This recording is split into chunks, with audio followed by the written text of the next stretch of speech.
حضرت امام حسین رضی اللہ تعالی عنہ کا واقع کربلا۔ حضرت امام حسین رضی اللہ عنہ رسول اکرم کے نواسے تھے، جو حضرت علی کرم اللہ وجہہ اور حضرت فاطمہ الزہرا رضی اللہ عنہا کے صاحبزادے تھے۔ آپ نے بچپن میں رسول کی گود میں پرورش پائی اور ان کے دل کے نہایت قریب تھے۔ آپ کا بچپن نبوت کے سائے میں گزرا۔ رسول اللہ نے ان کے بارے میں فرمایا، حسن اور حسین جنتی نوجوانوں کے سردار ہیں۔ ترمذی۔ جب حضرت معاویہ رضی اللہ عنہ کا انتقال ہوا تو ان کا بیٹا یزید خلافت پر قابض ہو گیا۔ یزید ایک ظالم، عیاش اور فسق و فجور میں مبتلا حکمران تھا۔ اس نے اسلامی نظام کی روح کو مسخ کر دیا تھا۔ وہ خلافت کو موروثی بادشاہت میں بدلنا چاہتا تھا۔ یزید نے امام حسین سے بیعت کا مطالبہ کیا، لیکن آپ نے انکار کر دیا۔ آپ نے فرمایا، یزید جیسے شخص کی بیعت کرنا اسلام کی تباہی کے مترادف ہے۔ اہل کوفہ کی دعوت۔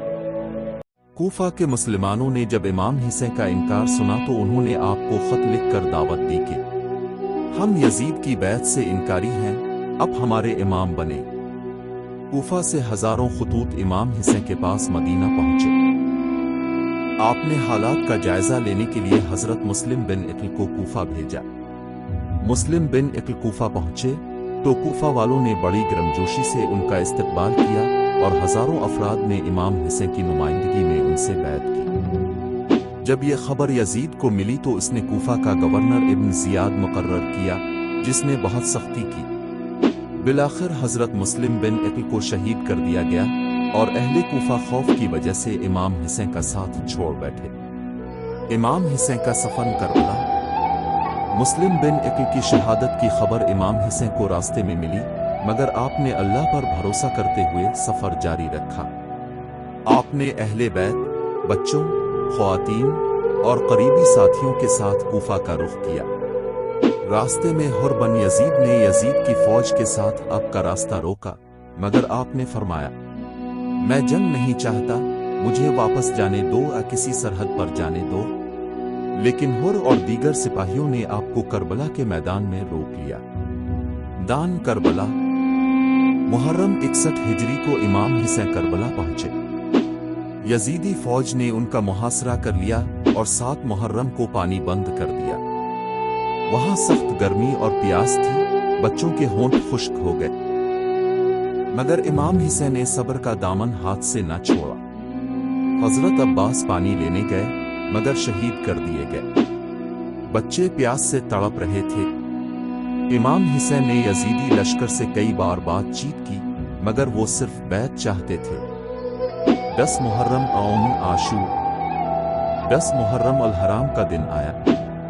یہ وہ دن تھا جب امام حسین اور ان کے 72 وفادار ساتھیوں نے یزیدی لشکر 30,000 سے زائد کے خلاف حق کی خاطر جان قربان کی۔ ایک ایک کر کے شہادتیں۔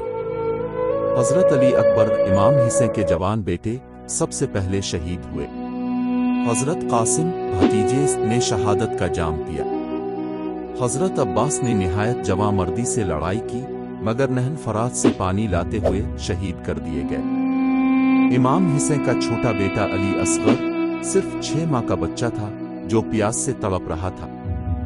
امام حسین نے اسے گود میں اٹھا کر کہا، اگر مجھ پر رحم نہیں کرتے تو اس بچے پر کر لو۔ لیکن دشمن نے اس معصوم پر تیر مارا اور وہ امام کی گود میں شہید ہو گیا۔ امام حسین کی آخری جنگ۔ آخر میں امام حسین خود میدان میں اترے۔ آپ نے بے پناہ شجاعت دکھائی، مگر دشمنوں نے آپ کو چاروں طرف سے گھیر لیا۔ آپ زخمی ہوئے اور شمر لعین نے آپ کا سر مبارک تن سے جدا کیا۔